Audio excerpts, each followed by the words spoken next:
Welcome back to the video edition of the Social Media Makeover Forum here at the V-Link Solutions Studios in Atlanta, Georgia. I'm joined by our Social Media Makeover recipient, Security 101, and our media consultants from Fiserv, Nicole Fields, and Josh Martin from Arby's Restaurant. In this segment, we're going to go a deeper dive into effective engagement and how to measure success. So why don't we start off with you, Chris. Are you satisfied with the way you're engaging? I mean, you're pushing some content out, but are you responding to what's being said about you or to you? Today, the traditional responses that we are serving back have been relocated to our blogs and those individuals that are members of our blog as it relates to questions that may be posed in response to something we've posted there. Again, our Facebook has really been non-existent. LinkedIn, we do participate and respond to the questions that have been posed there as well. But aside from a proactive question coming at us, we don't have an outbound program, if you will, to simply respond to those individuals that we have seen jump in or out of that blog. I would consider right now making your blog public. Right now it's private, but because the whole name of the game is to get content out there. So unless there's something really proprietary, you may want to think about that. Okay.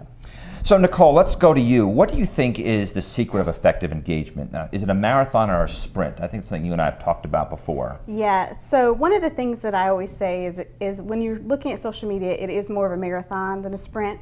Don't look for results immediately. It's going to take time to build those relationships and drive that awareness of your brand through these channels. Okay.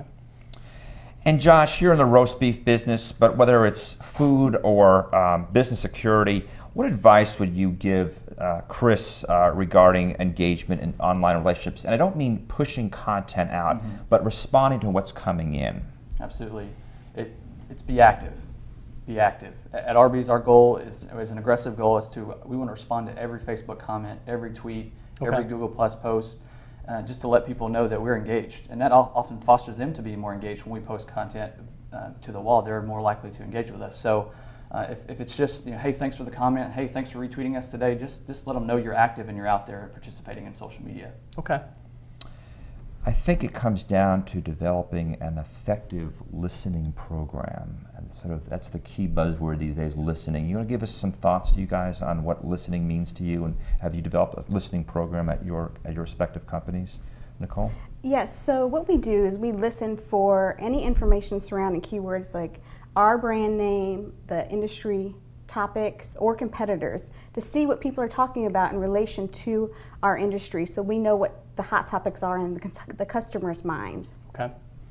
And Josh? Absolutely. And Nicole hit it right on the head. It's all about listening, and we tap into Google alerts, and we tap into TweetDeck searches for our brand name. So whenever we see something that talking about us, we can jump in and kind of insert ourselves into the conversation. Okay. And for the uninitiated, you want to tell them what a TweetDeck is? Sure. It's just a Twitter platform that we use. It basically ties into Twitter, and you can create different search panels for different keywords. Okay. Well, let's move from engagement to measurement and measuring results. How do you recommend they start measuring success? Is it about the number of hits you're getting? Is it conversions? What is it that you use to measure success? How about you, Josh? What do you do? I think in the beginning stages of when we were building out the Arby's fan base, it was just more about our numbers of fans, the number of likes we got. As we've continued to grow, it's been really measuring those engagement pieces. So using Facebook analytics, using some Google Analytics for our blog, what types of content are getting the most buzz, and that we can represent those contents over and over again. Okay. Yeah, I would absolutely agree with Josh. Measurement, looking at the Facebook analytics to see what types of content are people engaging with most, and do more of that. And if they're not engaging with another type of content, then maybe back off of that because they're not interested. Okay. But definitely looking at click-throughs to your blog once you open that up, if you do, and any mentions on social media, Twitter will also be good. Okay. Do you have any kind of metrics that you use as sort of to base your success? Do you base it on number of comments or tweets or retweets? Yeah, at Arby's we'll take a look at it on a monthly basis. How many times did our brand get mentioned in the space, and then at Facebook, how many people were talking about us during the month, and kind of gauge how successful we were in terms of our content and our promotions for that particular month. And Nicole, how about you? And I would agree, it's the same. You want to always strive to get more and more engagement. So, you know, whatever you had as far as engagement last month, you want to improve on that the next month. Okay. Well, listen, there's so much we can talk about with engagement measurement. It cannot be talked about in 5 to 6 minutes. So I want to thank both of you, Nicole and Josh, for your insights into effective social media. And when we return for our final segment, Chris and I will recap the discussion and start an action plan for Security 101.